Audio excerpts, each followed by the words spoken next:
దోస్తులు అందరు ఎట్లున్నారు? మరి మంచిగా ఉన్నారులే.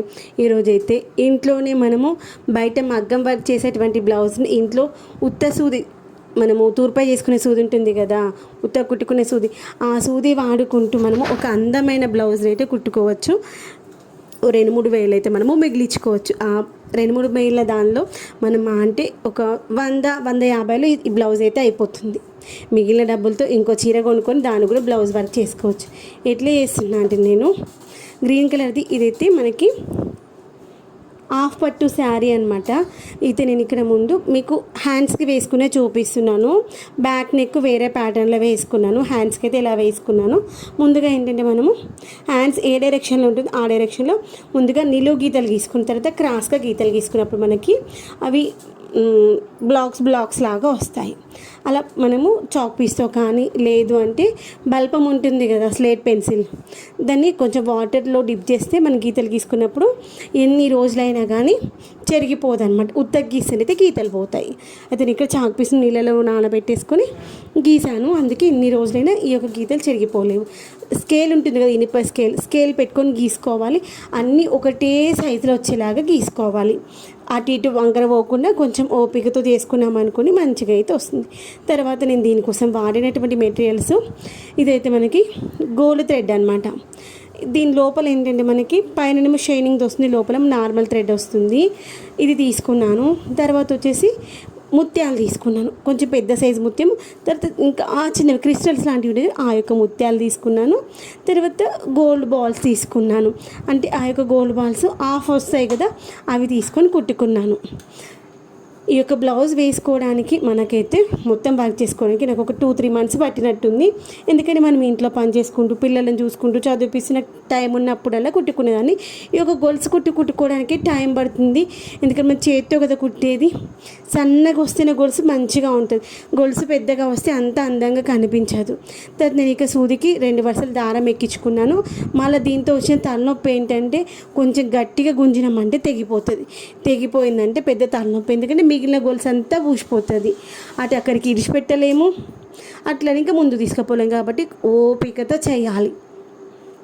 సూదికి 2 వరుసలు దారం ఎక్కించుకొని మనం కిందికి వెళ్ళి సూది పైకి తీసుకొని, సూదిని చూడండి, నేను ఇప్పుడు వీడియో చూపిస్తాను చూడండి. ఇలా కిందికి వెళ్ళి పైకంటే సూది కిందికి ఉంటుంది, ఆ సూది మీదకి వెళ్ళి ఈ యొక్క దారాన్ని అయితే మలక వేసుకోవాలి. అప్పుడు మనకి అది ముడి పడుతుంది. ఆ యొక్క ముడే మనకి గొలుసు లాగా వస్తుంది. తర్వాత ముందున్న గొలుసు సర్కిల్ ఉంటుంది కదా, అదే సర్కిల్కి వెళ్ళి మళ్ళీ సూదిని కిందికి వెళ్ళి పైకి తీసి మళ్ళీ దానిపైనకి వెళ్ళి మలక వేసుకుంటూ పోవాలి. మలకలకి వెళ్ళి మలక వేసుకుంటూ పోతే మనకి గొలుసు అయితే ఫామ్ అయిపోతుంది. ఈ యొక్క గొలుసు వేసేటప్పుడు అయితే మనము ఫస్ట్ నుండి ఎంత డిస్టెన్స్లో సూదిని కిందికి వెళ్ళి పైకి తీసుకుంటున్నామో అదే డిస్టెన్స్ మెయింటైన్ చేస్తూ పోవాలి. ఒకసారి చిన్నగా ఒకసారి పెద్దగా చేస్తే అస్సలు మంచిగా ఉండదు. ఈ యొక్క గొలుసు కుట్టు ఎంత చిన్నగా తీసుకుంటే అంత మంచిగా వస్తుంది. తర్వాత ఈ యొక్క జరీ థ్రెడ్ అనేటువంటిది మనకి కొన్ని సన్నగా వస్తాయి, కొన్ని లావుగా వస్తాయి. సన్నది తీసుకున్నప్పుడు అయితే 2 వరుసలు తీసుకోవచ్చు, కొన్ని లావుగా ఉండేవి వస్తాయి, అదైతే 1 వరుస తీసుకోవచ్చు. నాకైతే ఇది 1 వరుస తీసుకొని చేస్తే అది కనిపించలేదన్నమాట. అందుకనే 2 వరుసలు తీసుకొని చేశాను. అది మీ ఇష్టం. ఒకవేళ మీకు 1 వరుస కావాలంటే 1 వరుస కూడా తీసుకోవచ్చు. కానీ కుట్టేటప్పుడు మాత్రం ఓపికతో కుట్టాలి. గట్టిగా లాగామంటే సూదిని ఇరిగిపోదు, అంటే మనకి దారం ఎటువంటి తెగిపోతుంది. తర్వాత దారం తీసుకోవడం కూడా ఎక్కువ తీసుకున్నా కూడా చిక్కు అవుతుంది. మనం ఇచ్చి దారం కానీ సిల్క్ థ్రెడ్ తీసుకున్నప్పుడు ఎంత ఎక్కువ తీసుకున్నా అది చిక్కు పడినా మనం ఈజీగా తీసుకోవచ్చు. కానీ ఇది అలా చిక్కు పడితే ఈజీగా తీసుకోవడానికి రాదు. చూడండి, ఇలా మనము ఇలా సూదిలోకి వెళ్ళి సూది తీసుకుంటూ పోవాలి.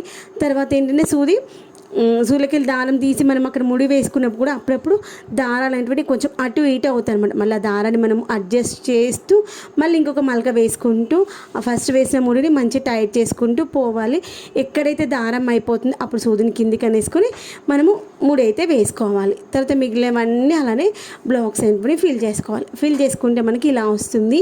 తర్వాత మనము 2 గీతలు గీసుకున్నాం కదా, ఒకటి అడ్డు గీత, ఒక 2 నిలువు గీత. అప్పుడు ఆ రెండింటి యొక్క కార్నర్స్ వస్తుంది కదా, ఆ యొక్క 4 కార్నర్స్ వస్తాయి కదా, ఆ 4 కార్నర్స్లో మనం ముత్యాలు అయితే కుట్టుకోవాలి. అప్పుడు బ్లౌజ్కి మంచి లుక్ వస్తుంది. ఫస్ట్ నేను గోల్డ్ బీడ్స్ కుడదామా అనుకున్నా. ఆల్రెడీ మనకి ఈ యొక్క థ్రెడ్ కూడా గోల్డ్దే వచ్చింది కదా, అప్పుడు గోల్డ్ బాగుండదు అనిపించింది. అలా కుట్టి చూసాను, దగ్గర గోల్డ్ మెటీరియల్ కూడా ఉందన్నమాట, గోల్డ్ కలర్ పూసలు కూడా ఉండే. అలా కుడితే బాగా అనిపించలేదు. తర్వాత అనిపించి ముత్యాలు ఉన్నాయి కదా, ఒకసారి ముత్యాలు ట్రై చేద్దామని ముత్యాలు, తర్వాత చిన్నది కూడా ముత్యం పెట్టాను. అలా కాకుండా ఫస్ట్ గోల్డ్ కలర్ బాల్ పెట్టి చూసా, లుక్ అనిపించలేదు. ఎందుకంటే నేను ఇక్కడికే వదిలేస్తే బాగుండేదేమో, నేను మధ్యలో మళ్ళీ ఇట్లే ప్లెయిన్గా వదిలేస్తే బాగుండదు, ఇంకా కొంచెం హైగా చేసాము, ఇంకొంచెం మంచి హైలైట్ చేసామని ఈ యొక్క డిజైన్ ఇంకో కొంచెం హైలైట్ చేస్తా. ఆ యొక్క వీడియో దొరికినట్లయితే మరొక వీడియోలో పెడతాను. నాకు ఆ వీడియో క్లిప్పింగ్స్ దొరకలేవన్నమాట, అందుకే ఇక్కడ వరకు పెడుతున్నాను. ఇప్పుడు మనము ఒక బ్లాక్కి 4 కార్నర్స్ వచ్చాయి కదా, 4 కార్నర్స్లో కూడా ఈ పూసలు కుట్టేసుకున్నాం కదా. అప్పుడు మధ్యలో మనకి ఒక డబ్బా తయారైంది కదా, ఆ యొక్క బాక్స్లో మనము పూస కుట్టేసుకొని ఆ పూస చుట్టూ కూడా స్టోన్ చైన్ అయితే కుట్టుకున్నాను అనమాట. అలా స్టోన్ చైన్ కుట్టుకోవడం వల్ల ఆ యొక్క బ్లౌజ్ డిజైన్ అనేటువంటి ఇంకా అందంగా కనిపించింది. అయితే ఆ యొక్క స్టోన్ చైన్ అనేటువంటిది అన్నిటికీ కుట్టుకోలేదు. ఈ యొక్క పూసలు కుట్టుకునేటప్పుడు కొంచెం జాగ్రత్తగా కుట్టుకోవాలి. ఒకేసారి కాకుండా 2 సార్లు ఒక్కొక్క పూసలకి దారం కిందికి రావాలి. ప్రతి పూసకు కిందనైతే మనం ముడి వేసుకోవాలి. ఇక చూడండి, ఇలా మళ్ళీ లోపలికి వెళ్ళి ఒకసారి కిందికి అనేసుకొని మళ్ళీ కిందికి వెళ్ళి మళ్ళీ కింద ముడి వేసుకోవాలి. అప్పుడే మనకి పూస అనేటువంటిది మనకి అటు ఇటు కదలకుండా ఉంటుంది, నీట్గా ఉంటుంది అనమాట. నేను ఆల్రెడీ కింద ముడి వేసుకున్నాను. కింద ముడి వేసుకున్నాక మళ్ళీ పైకి తీసుకున్నాను అనమాట. ఇలా అన్ని పూసలు కుట్టేసుకున్న తర్వాత నేనైతే మధ్యలో ఒక పూస పెట్టేసి దాని చుట్టూ గోల్డ్ చైన్ పెట్టుకున్నాను కదా. ఆ యొక్క గోల్డ్ చైన్ ఆ పూస అనేటువంటి అన్ని బ్లాక్స్లో పెట్టలేదు. ఇప్పుడు మనము డిజైన్ వేసుకున్నప్పుడు ఏదైనా ఒక లైన్ మొత్తం ఒకటి, ఇంకొక లైన్ మొత్తం ఒక రకంగా వేస్తాను చూడండి, అలా కుట్టుకున్నాను అనమాట. బాగుంది. అన్నిటికి కుడదామా అనుకున్నాను, అన్నిటికి కుడితే మరీ హెవీగా ఉండి బాగుండదు లుక్ అనేసి ఇక ఇలా సింపుల్గా వదిలేసినా బాగుంటుంది. చూడండి ఎంత అందంగా కనిపించింది కదా. మీకు ఎలా అనిపించింది బ్లౌజ్ వర్క్? నచ్చిందా? ఇక చూడండి, మనకు ఈ యొక్క వర్క్ మనం బయట వేయించుకుంటే 2000 కంటే తక్కువనైతే తీసుకోరు అనుకుంటున్నాను నేనైతే. అదే మనం ఇంట్లో ఒక 100 రూపాయలలో కుట్టేసుకోవచ్చు కదా. ఏమంటారు, అవునా కాదా? ఇక్కడ నాకు ఏంటంటే ఆ యొక్క గోల్డ్ థ్రెడ్ వచ్చేసి 50 రూపీస్ 100 రూపీస్ పడుతుంది. మొత్తం అయితే మనం వాడలేము. పూసలు 10 రూపాయలకు తులమేమో వాడుకున్నాము అంతే. ఇంకా అంతకుమించి ఇంకెక్కువ మెటీరియల్ అయితే ఏమీ లేదు. ఈజీగా అయిపోయింది చూడండి బ్లౌజ్ వర్క్. కాసేపు టీవీ చూస్తూ అటు ఇటు కూర్చొని వర్క్ అయితే చేసేసుకోవచ్చు. అటు ఇటు వెళ్ళి పక్క వాళ్ళతో ముచ్చట్లు పెట్టి ఆ ముచ్చట్లు పెట్టే కంటే ఇట్లా మనం పని చేసేసుకున్నాం అనుకోండి, మన ఖర్చు లేకుండా బ్లౌజ్ అయితే అయిపోతుంది కదా. ఎలా అనిపించింది? నచ్చిందా? నచ్చినట్లయితే లైక్ చేయండి, షేర్ చేయండి. సబ్స్క్రైబ్ చేయకుండా చూస్తున్నారా అయితే ప్లీజ్ సబ్స్క్రైబ్ చేసుకొని సపోర్ట్ చేయండి.